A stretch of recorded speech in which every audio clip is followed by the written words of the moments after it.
Hi everyone. In our last video, we visited 5 must-watch black horror movies. Now, in this video, we're going to take a look at 5 more black horror movies from the 70s that horror fans need to watch. So without further ado, let's get started. Number 10, The House on Skull Mountain. Now, this film is the lowest on my list of black horror movies to watch for a reason. It's debatable if this film is even considered a black horror movie, but ultimately this film is an example of one of the worst Hollywood tropes in existence. The House on Skull Mountain is one of the cases where we get a semblance of a black horror movie, but not a real one. The film is peppered with blackness, but the ultimate story that is told isn't in complete solidarity with the concept of black horror. It contains a cast of black characters, has elements of African and African American mysticism, addresses themes of ancestry, and is supported with some good acting. However, the film stands in line of various films who exemplify the idea of the Hollywood voodoo trope. The House on Skull Mountain tells the story of 4 cousins who are summoned to the Christophe estate from a long-lost grandmother. The 4 cousins are descendants of the famous leader of the Haitian Revolution, Henry Christophe. Once the cousins arrive at the estate, they are told they must face their worst fears in order to receive their inheritance. But each cousin begins to die in mysterious ways as each day passes. The House on Skull Mountain commits the crime that many other horror movies do. They introduce the idea of African spiritualism with little to no explanation of the cultural significance it plays to the actual people. Usually in these instances, black characters are relegated to side characters and become victims of their own culture. In the mainstream, African traditional religions usually play the role of the villain and is typically seen as evil and or associated with bad purposes. The House on Skull Mountain exudes all of these and is an example of what not to be. Number 9, Black Frankenstein. Another recreation of a universal monster in the genre. Black Frankenstein or Blackenstein is one of the more obscure films in black horror cinema. It melts the story of Frankenstein with the black American experience, and the film explores themes of experimentation on black bodies as well as violence and rage implanted at the hands of society. The film tells the tale of a doctor who travels to Los Angeles to seek help from an old professor by the name of Dr. Stein in order to help her fiance who stepped on a landmine and lost both arms and legs in Vietnam. Dr. Stein, who is a recent winner of a Nobel Prize, secretly specializes in experiments outside of the realm of any institution. He performs DNA treatments other doctors aren't willing to try. They convince the doctor's boyfriend to try an experimental limb transplant surgery, but the experiment is sabotaged, turning Eddie into a monster. The film explores the idea of human experimentation. In black horror, this is a topic that black Americans know very well. For all the foreignness of science, its history also has points of racism. Even outside of slavery, black people as guinea pigs is a very real fear.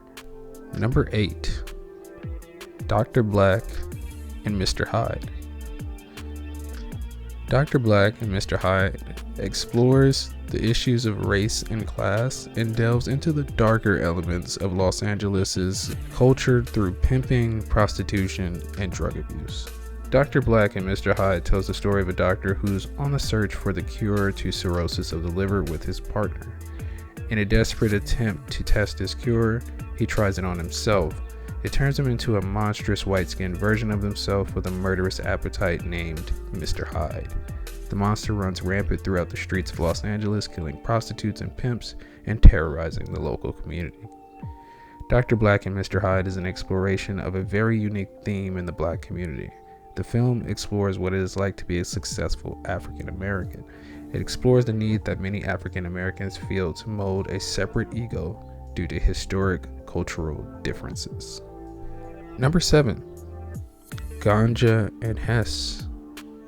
Ganja and Hess is an experimental horror film that was ahead of its time, and although it's touted as a vampire film, you wouldn't be able to tell that from first glance. The film follows Dr. Hess Green, an ancient anthropologist who is murdered with an ancient cursed dagger by the unstable assistant George Mehta. Instead of being killed, Dr. Hess is reanimated and develops an addiction for blood, effectively making him a vampire. But they don't call it that.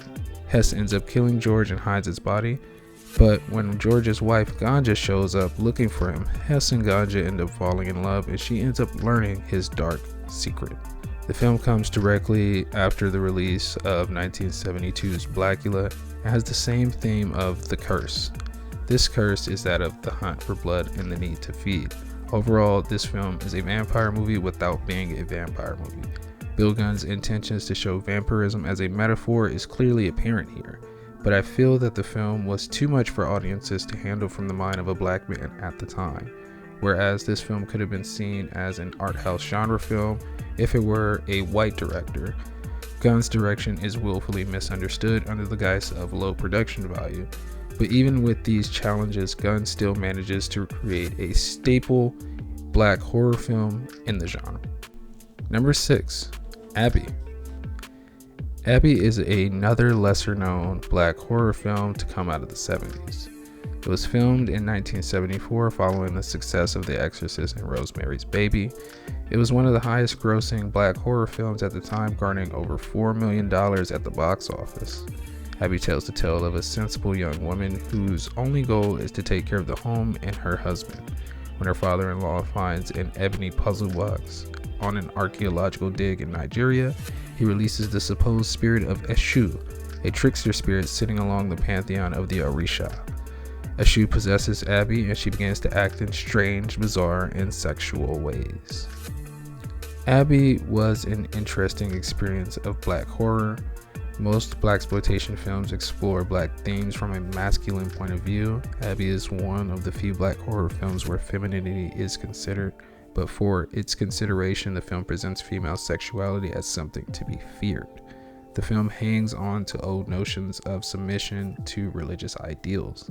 Abby as a whole seems to be a film about the black home being ruined through promiscuity and hypersexuality, something that's frowned upon in more religious and conservative communities.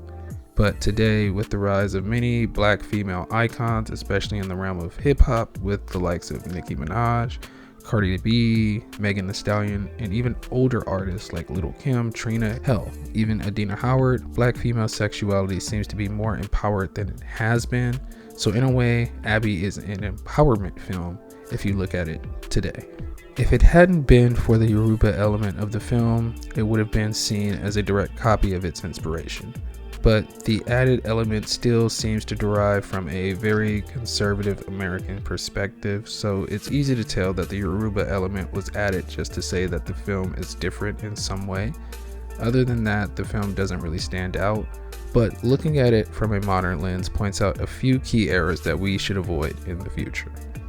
So this is our list of 5 more black horror movies that horror fans need to watch. That's it for this video, and I'll see you again in the next. If you like this video, leave us a thumbs up. If you dislike the video, dislike the video. Peace.